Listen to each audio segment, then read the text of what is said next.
لا إله إلا الله محمد رسول الله عليه صلاة الله وآله والأحبة. اعوذ باللہ من الشیطان الرجیم. بسم اللہ الرحمن الرحیم. ناظرین، آپ دیکھ رہے ہیں آئی ڈی ٹی وی اور میرا آج کا موضوع ہے ابلیس کے پوتے کی توبہ. امیر المؤمنین حضرت سیدنا عمر فاروق رضی اللہ تعالی عنہ سے روایت ہے، ایک دن ہم نبی پاک صاحب الاولاق صلی اللہ علیہ وسلم کے ہمراہ کوہ تمامہ پر بیٹھے تھے. اچانک ایک بوڑھا ہاتھ میں عصا لیے ظاہر ہوا اور اس نے رسول اللہ صلی اللہ علیہ وسلم کی بارگاہ میں سلام عرض کیا.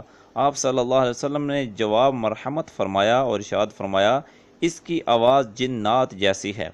آپ صلی اللہ علیہ وسلم کے استفسار پر اس نے بتایا کہ میرا نام حامہ بن ہیم بن لاقیس بن ابلیس ہے. آپ صلی اللہ علیہ وسلم نے فرمایا، تو گویا تیرے اور ابلیس کے درمیان صرف 2 پشتے ہیں. سرکار صلی اللہ علیہ وسلم نے اس کی عمر پوچھی تو اس نے عرض کی، جتنی دنیا کی عمر ہے اتنی یا اس سے تھوڑی سی کم ہے. یا رسول اللہ صلی اللہ علیہ وسلم، جن دنوں قابیل نے حضرت حابیل کو شہید کیا تھا اس وقت میں چند برس کا بچہ ہی تھا، مگر بات سمجھتا تھا، پہاڑوں میں دوڑتا پھرتا تھا اور لوگوں کا کھانا اور غلہ چوری کر لیا کرتا تھا. لوگوں کے دلوں میں وسوسے بھی ڈالتا تھا تاکہ وہ اقارب کے ساتھ بدسلوکی کریں. آقا صلی اللہ تعالی علیہ وسلم، میں نے حضرت سیدنا نوح علیہ السلام کے ہاتھوں توبہ کر لی ہے اور ان کے ساتھ ان کی مسجد میں 1 سال تک رہا ہوں. میں حضرت سیدنا ہود، حضرت سیدنا یعقوب اور حضرت سیدنا یوسف علی نبینا علیہ السلام کی مقدس صحبتوں سے مستفیض ہوا ہوں اور ان سے تورات سیکھی ہے، اور ان کا سلام حضرت سیدنا عیسیٰ روح اللہ علی نبینا علیہ السلام کی خدمت میں پہنچانے کا شرف حاصل کیا ہے.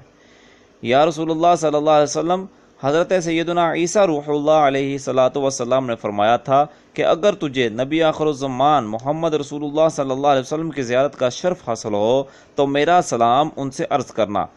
سرکار صلی اللہ علیہ وسلم، اب اس امانت سے سب کو دوش ہونے کا شرف حاصل ہو رہا ہے، اور یہ بھی آرزو ہے کہ مجھے آپ اپنی زبان حق کے ترجمان سے کچھ کلام تعلیم فرمائیے. سرکار نامدار صلی اللہ تعالی علیہ وسلم نے اس کو مرسلات، عما یتساءلون، اخلاص، معوذتین یعنی قل و ناس، فلق اور ناس اور اذا الشمس یہ صورتیں تعلیم فرمائی، اور یہ بھی فرمایا کہ اے حامہ، جب تمہیں کوئی حاجت ہو میرے پاس آ جانا اور میری ملاقات نہ چھوڑنا. اللہ رب العزت جل جلالہ ہمیں حق سچ بیان کر کے سنا کر اس کو آگے پہنچانے کی توفیق عطا فرمائے. وآخر دعوانا الحمدللہ رب العالمین.